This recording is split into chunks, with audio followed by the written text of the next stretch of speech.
bakunzi mwamudukurikira mu kiganiro igihe c'impemburo ndabaramukije amahoro ya Kristo. Reka turabe mu gitabo c'ivyakozwe n'intumwa igice ca 16 umurongo wa 25 no 26.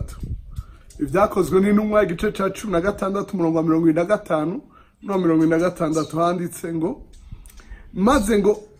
maze nko mu gicugu Paulo na Sila bariko barasenga baririmbira Imana, izindi mbohe zibumva, isi ica inyiganyiga cane giturumbuka, bituma amatanguro y'inzu y'ibohero anyiganyiga. Ako kanya inzugi zose ziruguruka, iminyororo ya bose iradohoka. Imana ishimwe cane. Mukundi uriko urankurikira ngoma ndakore ngo iyo myango yose irashobora kuguruka, apana umwango umwe. Ndiko ndaremesha wewe wabonye umwango wo kuvyara mugabo unanirwa kurera no guheka, urubaka ntiwavyara, uriga ntiwaronka akazi, uronka iparcelle bikunanira kubaka inzu. Ndakwere ngo ntihuguruka umwango umwe, nkuko hugurutse imyango yose ngaha niko nawe ukwiye kwitega ko iyo myango yose yuguruka. Ryari mu gicugu cawe, ryari mu vy'uriko uracamo, ryari hahandi uzazaniwe, imyango yawe yose iruguruka. Ni bande babona imyango yuguruka? Ni babandi batahura yuko hariho umwango umwe bategezwa kugurura, bategezwa kugumiza wuguruye. Uwo mwango nuwuhe?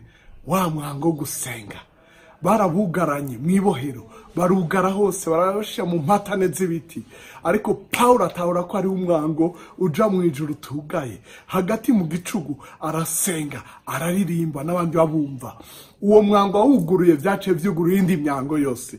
Ndagusengera ngo umwango w'amasengesho ntusubire kugara, umwango wo kurondera Imana ntusubire kugara, umwango wo gukora iciza urongowe n'Imana, umwango wo kwizera, umwango wo kwibuka gushira Imana hejuru naho ivyo uriko uraca mutabitahura, umwango wo kwitega uhoraho n'igihe abantu bose baguhemukiye.